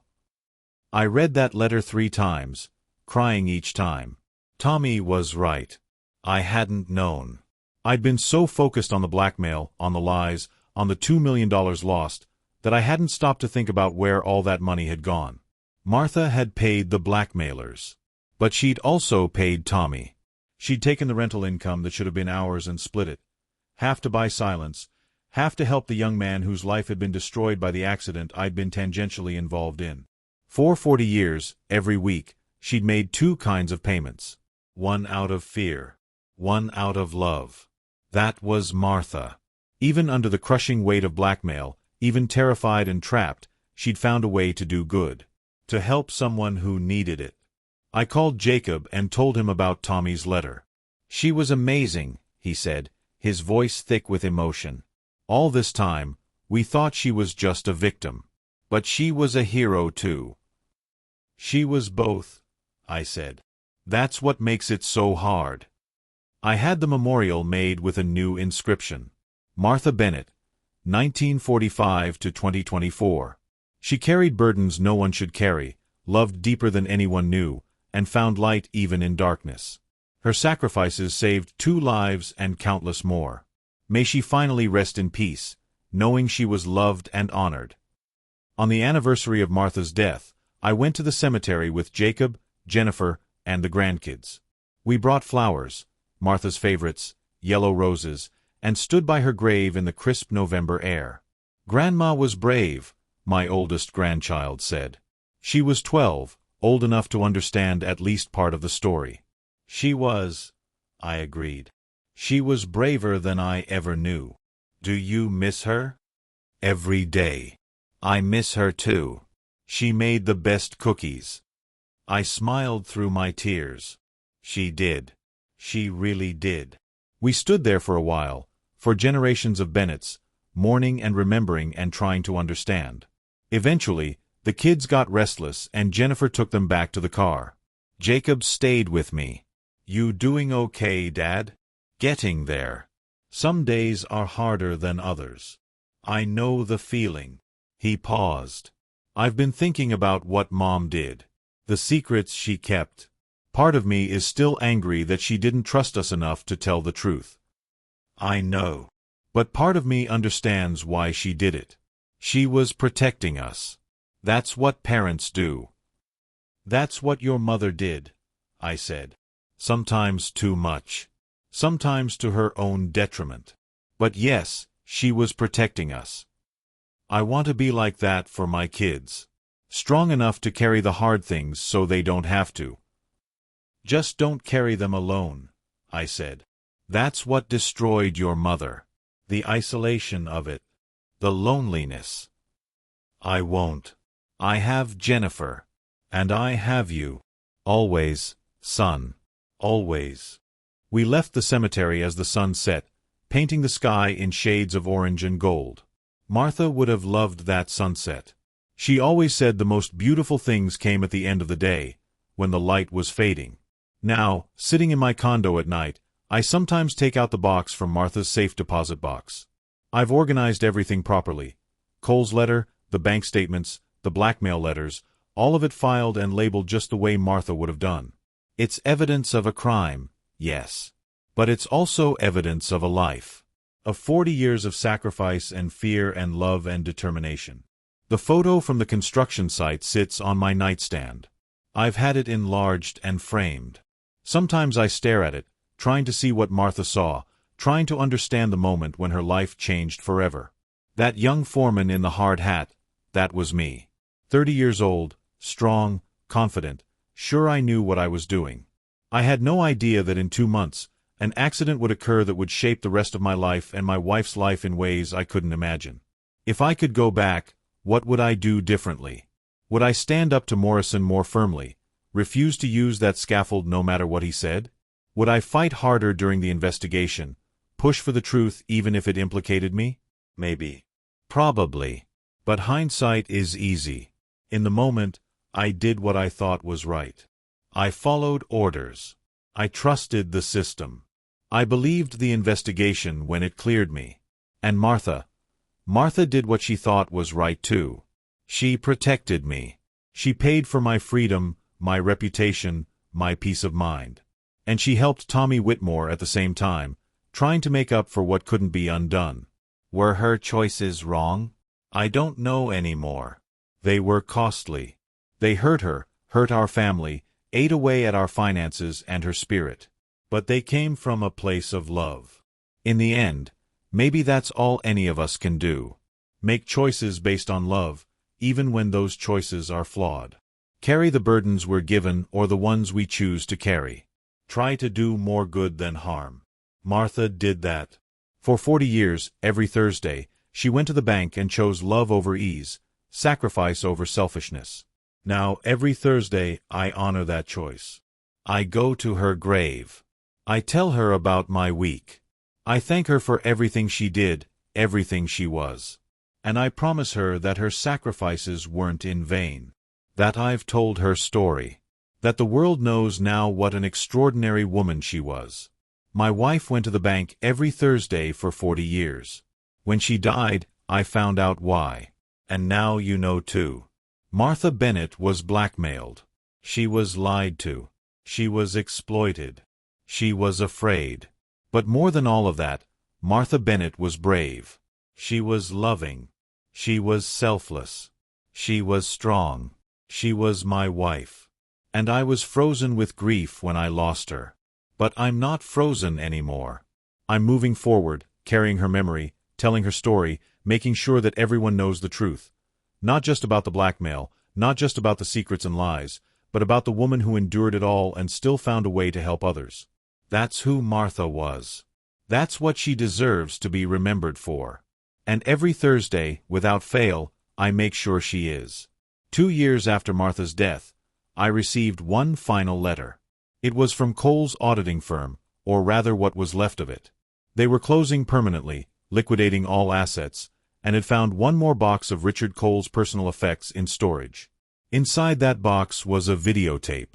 The tape was dated February 1984, just after the Riverside investigation closed. I borrowed a VCR from a neighbor and sat down to watch, not sure what I'd find. The tape showed Richard Cole sitting at a desk, speaking to the camera. "This is Richard Cole, February 15th, 1984. I'm recording this as insurance, in case anything should happen to me or if questions arise about my arrangement with Martha Bennett. Mrs. Bennett came to me today. She'd received my letter explaining what I knew about the Riverside accident and what I would do with that information if she didn't cooperate. She begged me not to go public. She cried. She offered me everything she had. I explained my terms. Regular payments. Absolute silence. If she complied, her husband would never face prosecution. If she didn't, I'd take everything I knew to the district attorney and Thomas Bennett would go to prison for criminal negligence. She asked me if I was certain her husband was guilty. I told her I was. I lied. The truth is, Thomas Bennett did nothing wrong. He filed proper safety reports. He objected to using the faulty scaffold. He was, by all accounts, a conscientious foreman. It was Daniel Morrison who was negligent. Morrison who ordered Bennett to use equipment he knew was unsafe.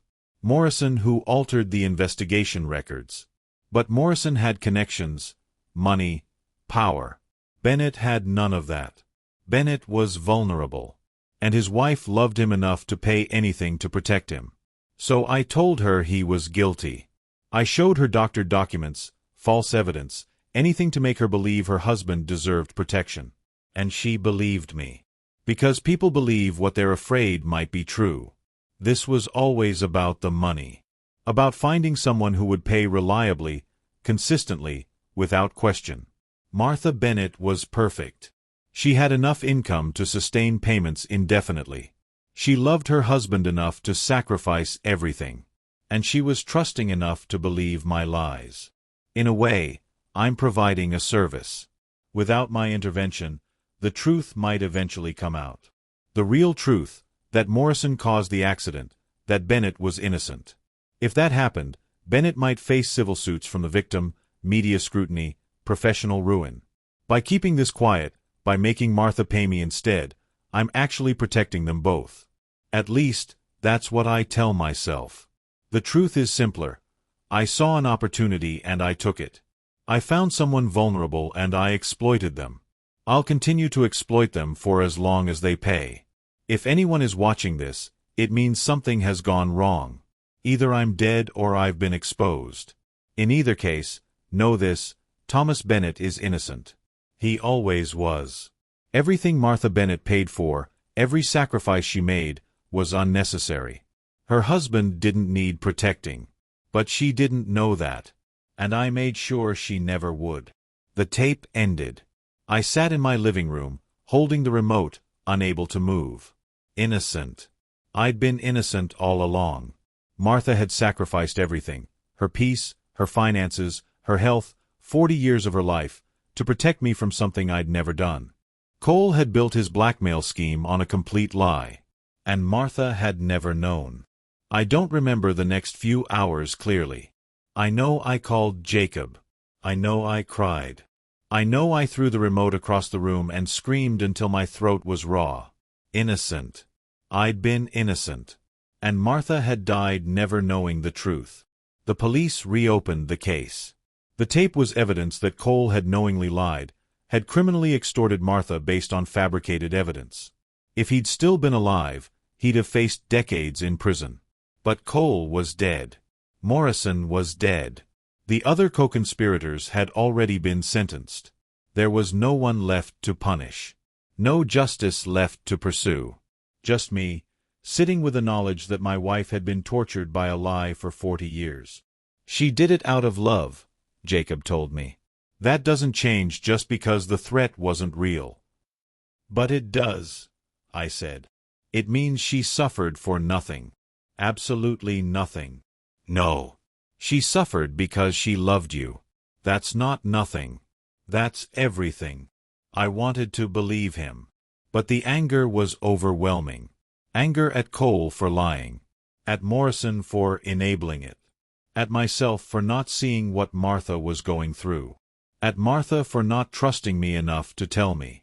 It took me months to work through that anger. Therapy helped. So did time.